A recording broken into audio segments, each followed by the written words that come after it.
என்னது? இந்த மாதிரியான ஹேர் ஆயில் யூஸ் பண்ணா உங்க முடி சீக்கிரமா வளருமா? என்னன்னு தெரிஞ்சுக்கணுமா? அப்ப இந்த வீடியோவை ஃபுல்லா பாருங்க.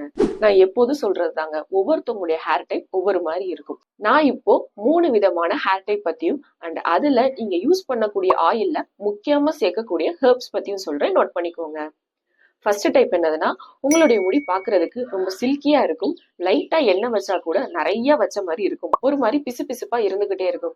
தலை குளிச்ச பிறகு உங்களுடைய முடிய காய வைக்கிறதுக்கு ரொம்ப லேட் ஆகும். இந்த மாதிரியான ஹேர் டைப்பா இருந்ததுன்னா கண்டிப்பா உங்களுடைய ஹேர் ஆயில நீங்க யூஸ் பண்றதுக்கு முன்னாடி லைட்டா டபுள் பாயிலிங் மெத்தட்ல சூடு பண்ணிட்டு யூஸ் பண்ணுங்க. அண்ட் அதுல நீங்க சேர்க்கக்கூடிய முக்கியமான ஹெர்ப்ஸ் என்னதுன்னா, கரிசலாங்கண்ணி, செம்பருத்தி, நெல்லி அண்ட் இது கூட வெள்ளரி விதை, வெந்தயம், முருங்கைக்கீரை இலை, இந்த 3 ஹெர்ப்ஸையும் உங்களுடைய ஹேர் ஆயில நீங்க சேர்த்துக்கலாம். அடுத்த ஹேர் டைப் என்னதுன்னா, உங்களுடைய ஹேர் பாக்குறதுக்கு ரொம்ப ட்ரையா ரஃப்பா இருக்கும். எவ்வளவு எண்ணெய் வச்சாலும் வச்ச மாதிரியே தெரியாது. அண்ட் முடி அடிக்கடி சிக்கு பட்டுக்கிட்டே இருக்கும். ஸ்பிளிட் எண்ட்ஸ் நிறைய இருக்கும் அண்ட் டேண்ட்ரஃப் கூட அதிகமா இருக்கும். இந்த மாதிரியான ஹேர் டைப்பா இருந்தா கண்டிப்பா உங்களுடைய ஆயில சூடு பண்ணவே கூடாது.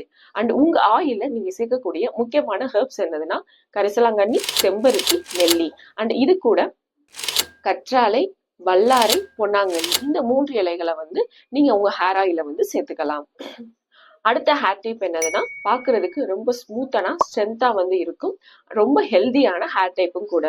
உங்களுடைய ஹேரை இன்னும் கொஞ்சம் ஸ்ட்ரென்தன் பண்றதுக்கு உங்களோட ஆயில்ல நீங்க சேர்க்கக்கூடிய ஹெர்ப்ஸ் என்னதுன்னா, கரிசலாங்கண்ணி, செம்பருத்தி, நெல்லி அண்ட் இது கூட புதினா, துளசி, கற்றாழை, இந்த 3 ஹெர்ப்ஸையும் நீங்க சேர்த்துக்கலாம். இப்ப நான் சொன்ன இந்த ஹெர்ப்ஸ்களை உங்க ஆயில்ல நீங்க சேர்க்கும் போது உங்களுடைய ஹேர் க்ரோத் நல்லாவே வித்தியாசம் தெரியும்.